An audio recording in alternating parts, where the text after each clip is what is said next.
تو کیا آپ جانتے ہیں کہ رمضان کے 30 روزے رکھنے سے ہمارے شریر پر کیا اثر ہوتا ہے؟ اس پر جاپانی سائنسدان نے ایک بڑی کھوج کی ہے جس کا جاننا ہر مسلمان کے لیے بے حد ضروری ہے۔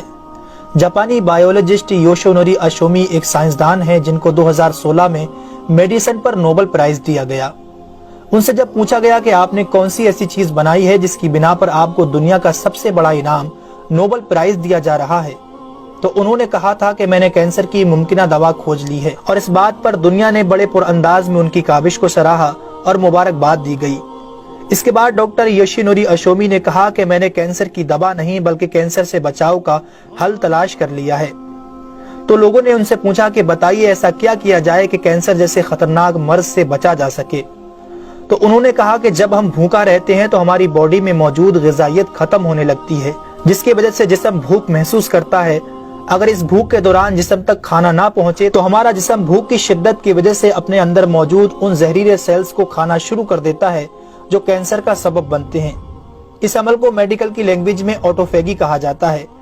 اگر آپ چاہتے ہیں کہ آپ کا جسم ایسے بیمار سیلز سے پاک ہو تو آپ کو بھوکا رہنا چاہیے۔ جب ایسے سیلز مرنا شروع کر دیتے ہیں تو کینسر کا پرسنٹیج کم ہو جاتا ہے۔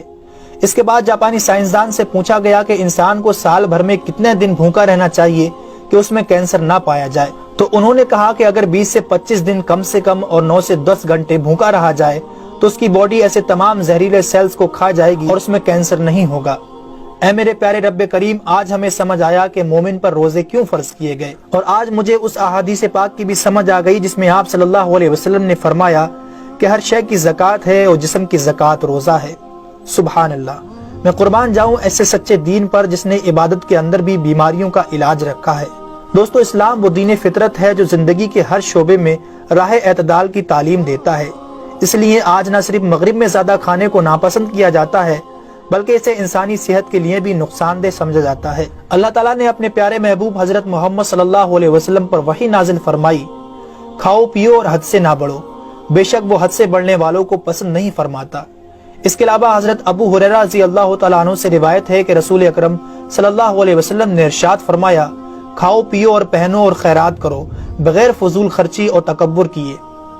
دوستو، انسان کو کھانے کی صرف تھوڑی سی مقدار کی ضرورت ہے جو انسانی جسم میں توانائی پیدا کر سکے، جتنی توانائی انسانی زندگی کے لیے ضروری ہے، اور جس سے اس کی صحت اچھی رہے اور وہ اپنی روزمرہ کی ذمہ داریاں پوری کر سکے۔